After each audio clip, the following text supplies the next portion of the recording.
Hi, welcome back again to March Madness.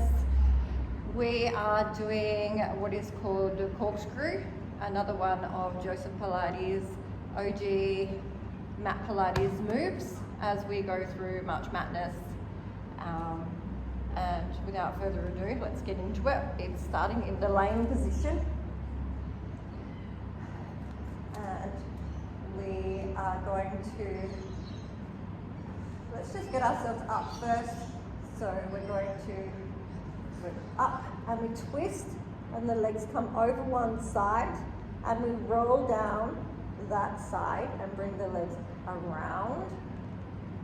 And we do a circle and we come up on the other side. And we go around, come down on that side. It's a very advanced move and around, up and over. And back down. And over.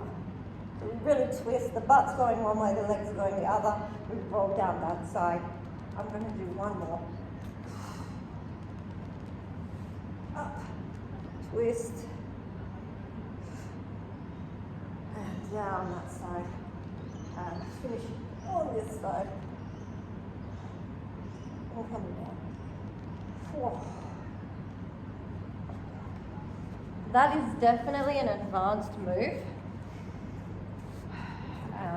And it's the corkscrew. And I will see you guys again tomorrow. Bye.